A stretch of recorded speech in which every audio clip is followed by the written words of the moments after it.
Hello mga food explorer, ito po si Mosang. Oo, si Baby ng Pipito Manaloto, alive at ang ganda dito sa Farm to Table. Oh my God, I'm so excited kasi po ngayong araw nito, nais kong i-share sa inyo ang pamanang ulam ng aking yumaong ama, si Tatay Upong ang tawag sa kanya. Ito po ay ang KBL, hindi politika, pagkain siya. Ang tatay ko ay taga San Jose del Monte, Dao, Antique. Imagine my eldest brother is already 65 years old. So sabihin 65 years na.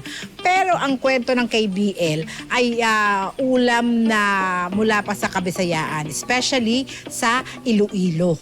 Ang ating mga ingredients for today, ito po ang pata ng baboy, ayan, langka, ang kadyos, ang ating sampalok, salt, pepper, at syempre ang pampabango at pampalasa, ang dahon ng tanlad at sibuyas, at syempre meron tayong cubes at sili, syempre talbos. Kahit konti lang yung mga ingredients, basta maraming sabaw, KBL ang #1 namin dyan. At ito nga sinasabi ko sa inyo, ang KBL ay parang special panghandaan na through the years. Lagyan natin ng asin para naman may lasa na. Papakuluan po natin siya ng at least 2 hours para naman po lumambot yung ating baboy.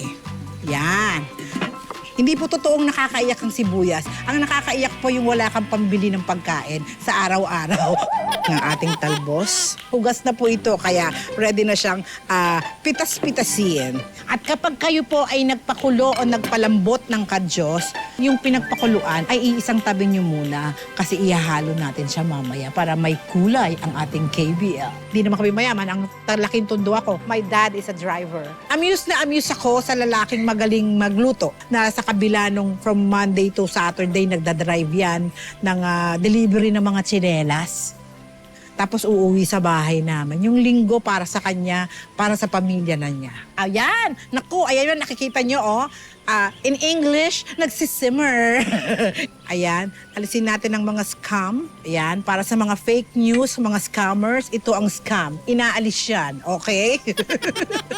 Alam to ng mga bawat misis sa kanilang tahanan. Of course, ang langka kapag binalatan nyo, ibabad nyo po sa tubig para po maalis ang hula.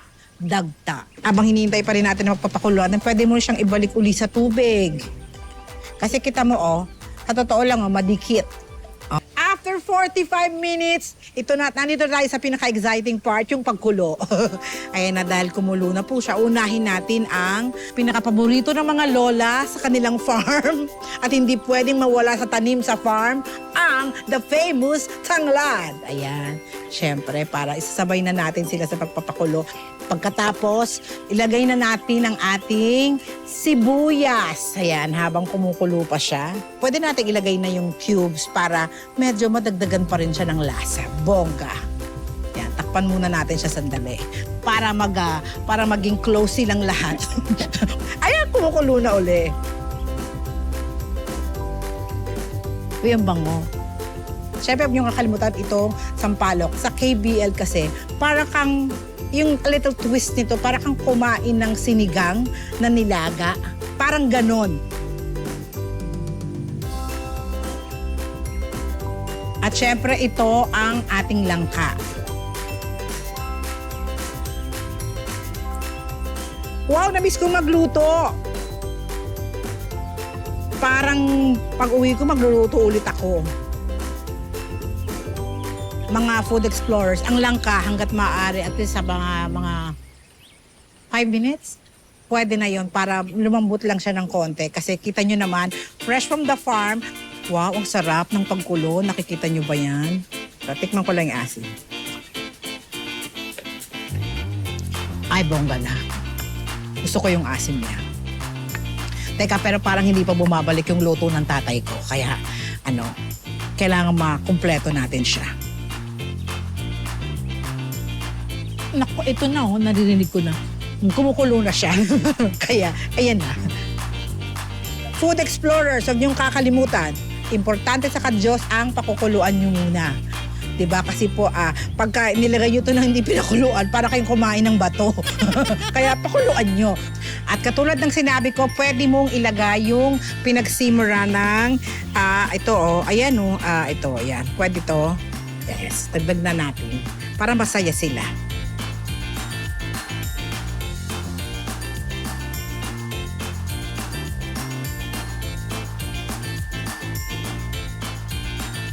At eto na nga mga food explorer, itong pinakapaborito kong parte sa pagluluto. Tikiman time! Ayan na. Hindi po magiging makabuluhan ng KBL kung walang kanin. Siyempre gustong-gusto ko kasi yung langka. Pero huwag kayong maingay ha sa anak ko. Gustong-gusto ko rin yung taba. Ayan, dahil medyo ang ganda ng lambot natin. Ang ganda ng lambot, bongga.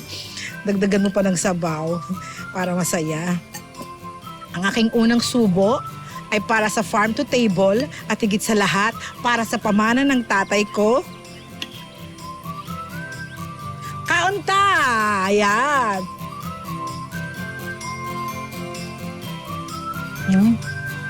Grabe.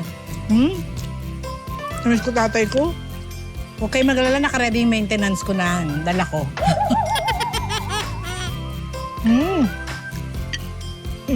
Kaya kung kayo ay meron pang mga pamanang pagkain, hanggat nagsisimula ka at bata ka pa lang, tandaan mo na. Kasi talagang ngayon I feel very grateful, thankful, and I miss my parents.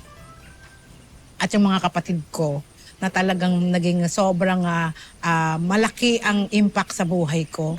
Ngayon, hanggang sa pagtanda ko na, ito ay maaaring ipamamana ko din sa anak ko at sa mga magiging anak nila. Ang sarap ng KBN. Tuloy ito. The best. Para sa akin, ito ang special na pamana ng tatay ko sa aming magkakapatid. Because eating KBL with them is bonding with complete family. Food Explorers, alam natin marami sa inyo ang nag-i-interact at syempre talagang nagpapakita ng kanilang resibo na nanonood tayo ng ating show every Sunday. At syempre, binabasa namin lahat ng mga sinasabi ninyo, kino-comment ninyo, and I think this is the perfect time para sagutin yung ilan sa inyong mga katanungan. Pero bago yan, isang special shoutout muna dun sa ilan nating mga top fans na linggo-linggo at araw-araw na may posting tayo sa ating mga social media accounts, walang humpay ang kanilang pag-interact at pag-comment at pagpapakita ng suporta sa ating food adventures. Ilan na dyan? Yung lalong-lalo na yung mga bumate nung ating 5th anniversary. Si Mary Jane Lugar, si Ara Ariola, Nemesha Sadi, Cheryl Jerezano, Glessy Ignacio, and si Rene Eugenio. Siyempre, kagaya nga ng sinabi natin, yung mga ilang katanungan or paglilinaw na itinatanong nyo sa amin, napapansin namin yan. At isa na nga dyan ang ating top fan, masugid nating commenter na si Razen Reyes. Regarding ito dun sa isang dish na niluto natin nung anniversary, tanong niya, bakit jerk ang chicken?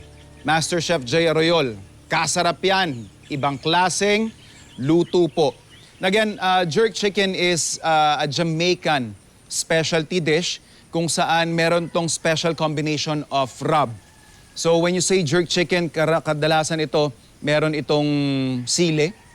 May special type ng siling ginagamit dito. And then kadalasan hindi pwedeng mawala dito yung allspice at saka yung nutmeg. We also have another one.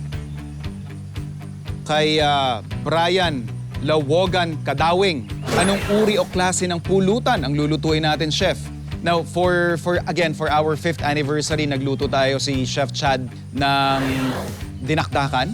Siyempre, we also had steak during that night. Last one, we have Hanita Miraveles Calizo. Chef, ask lang po ito, ano pong technique para hindi agad mapanis hanggang umaga yung ulam tulad ng adobo, minudo at iba pa? Hanita, thank you for that question. And adobo, I doubt na mapapanis ito the following day or the following week because of vinegar. So vinegar has been known to preserve and prolong yung shelf life ng ating pagkain. Now, for dishes na may kamatis, known to be siguro catalyst sa pagkapanis ng mga pagkain, what I suggest, kung hindi mo pwedeng lagyan niya ng suka, you should store it immediately.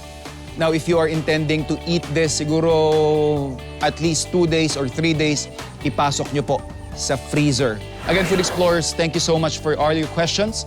No, na na-appreciate namin ang inyong suporta at binabasa namin ang inyong mga comments at syempre, especially ang inyong mga katanungan.